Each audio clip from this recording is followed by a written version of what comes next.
ज़रूरी बात, आई सिंगुलर है या प्लूरल है इतना जानते हैं। देखो आई ना, अगर हम कॉमनली देखें तो आई एक सब्जेक्ट है और जो कि बहुत कॉमनली यूज़ किया जाता है, बट उसके साथ जो वर्ब लगती है वो डिसाइड करती है कि ये सिंगुलर है या प्लूरल है। फॉर एग्जांपल प्रेजेंट में हम एम लगाते हैं, जैसे आई एम अ टीचर या I am a dancer, I am a singer. इस तरह से हम सेंटेंस बना सकते हैं सिंगुलर में प्रेजेंट के साथ, ठीक है, आई एम। बट जैसे अब आई के साथ एम यूज़ किया जाता है, लेकिन जैसे बाकी के जो सिंगुलर सब्जेक्ट हो गए हैं उनके साथ हम इसका यूज़ करते हैं, यानी कि जो बाकी के सिंगुलर सब्जेक्ट हैं ही शी इट, इनसे आई एकदम अलग हो गया है। अभी हमने आई को कॉमन मान लिया है कि भाई ये आई है वो कॉमन है। देखते हैं कैसे कॉमन है, क्योंकि देखो आई के साथ प्रेजेंट में एम लगा रहे हैं, पास्ट में वॉज लगा रहे हैं, लेकिन डाउट ये बनता है कि पास्ट में आई के साथ वर आता है क्या। अभी जानते हैं कैसे, ठीक है। दूसरी बात, इधर आ जाओ भाई।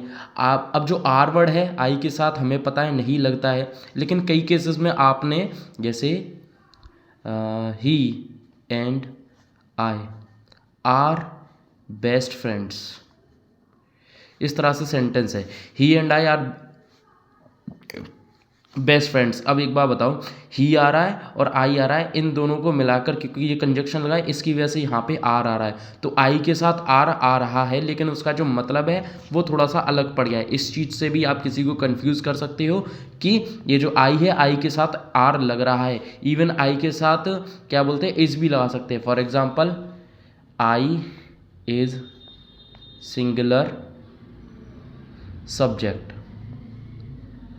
अब हमने क्या किया है, जो आई है इसे स्पेसिफाई कर दिया कि हम इंग्लिश का जो लेटर है आई, इंग्लिश का जो लेटर है आई, उसको हम डिनोट कर रहे हैं कि जो आई वर्ड है वो सिंगुलर है, ना कि मैं अपने बारे में बता रहा हूँ। मैं अपने बारे में नहीं बता रहा, मैं लेटर के बारे में बता रहा हूँ, इसलिए आई के साथ इज लग रहा है, आई के साथ ऐसे आर भी लग रहा है, आई के साथ किन केसेस में वर लग सकता है वो भी अभी हम देखेंगे, ठीक है। अभी तो ये समझ लो कि आई के साथ नॉर्मली कोई भी सेंटेंस हो उसमें आर का यूज़ नहीं होता है, हमेशा एम का यूज़ होता है। प्रेजेंट में बात करें तो, पास्ट में बात करें तो वॉज होता है, जैसे आई वॉज योर फ्रेंड, मैं आपका दोस्त था, ठीक है। अब बात आ जाओ भाई फ्यूचर में देख लेते हैं। प्रेजेंट पास्ट समझ लिए, फ्यूचर में विल लगता है, शेल लगता है। आपने देखा होगा कि आई के साथ जो शेल के साथ हमेशा वी और आई यूज़ करते हैं, वी और आई यूज़ करते हैं ना। वी और आई के साथ क्या यूज़ करते हैं भाई, शेल यूज़ करते हैं, और बहुत रेयर केस में विल का यूज़ किया जाता है। हाँ ये यूज़ किया जाता है, बट आप ये देखो इसे अभी हमने प्लूरल कंसिडर्ड किया है। अब इस प्लूरल के साथ अगर हम इसे कंसिडर करते हैं तो यहाँ पे हम आई को प्लूरल मान के चलेंगे, तो प्लूरल के हिसाब से हम शेल लगाते हैं, वी के हिसाब से हम शेल लगाते हैं, ठीक है। अब इधर आ जाओ भाई, सेंटेंस देख लो। प्रेजेंट में आई के साथ एम लगता है, आर नहीं लगता, समझिए किन केस में आर लगता है, ठीक है। दूसरी बात, पास्ट में आई के साथ वॉज लगता है, समझ में आता है।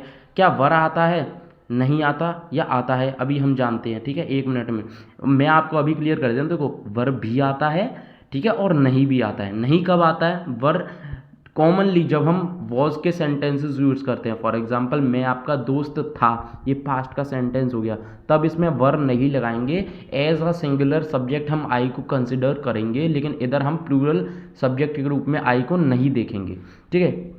अब इधर देख लो, फ्यूचर आई विल, अच्छा ये वाला कंसेप्ट मैंने आपको पहले ही बता दिया था, विल लगाए शेल लगाए, आप इसमें से कोई सा भी यूज़ कर सकते हो, लेकिन शेल जो होता है वो से बहुत ज़्यादा वैल्यू दी जाती है इंग्लिश में जब आई के साथ लगता है तो, ठीक है।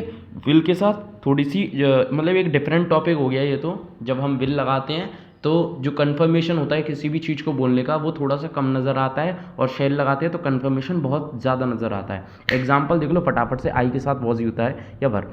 आई वॉज अ पुलिसमैन, मैं एक पुलिस वाला था, ठीक है, एकदम करेक्ट सेंटेंस है भाई, कहीं पे गलती नहीं है।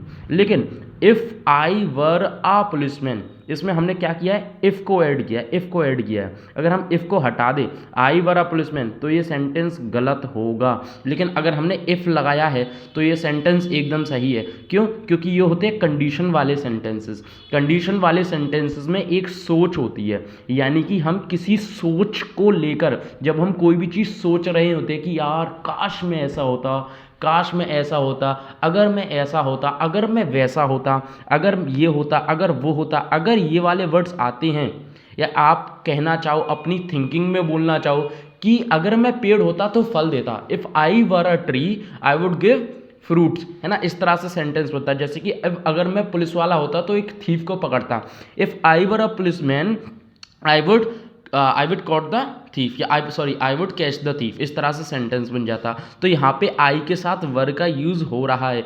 कॉमनली वॉज होता है, लेकिन जब हम कंडीशन बताते हैं कि अगर मैं ऐसा होता या मेरे दिमाग में कोई चीज़ मैं अपने लेकर सोच रहा हूँ, तो हम आई के साथ वर लगाते हैं।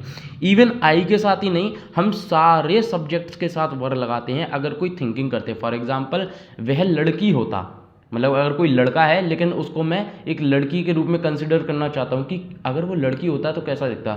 If he were a girl how would he look like, है ना।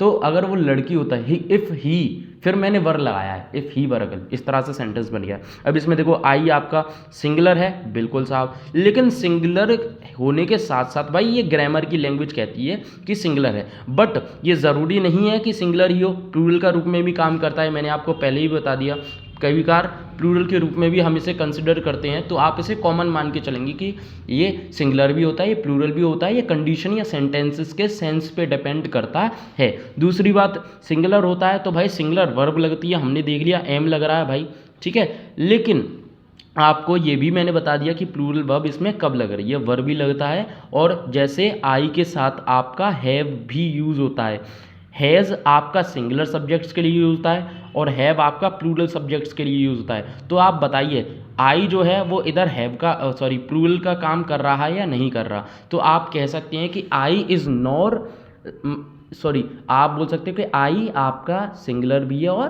प्लूरल भी है एट द मोमेंट। यानी ये बात मेरे ख्याल से आपको समझ में आ गई होगी।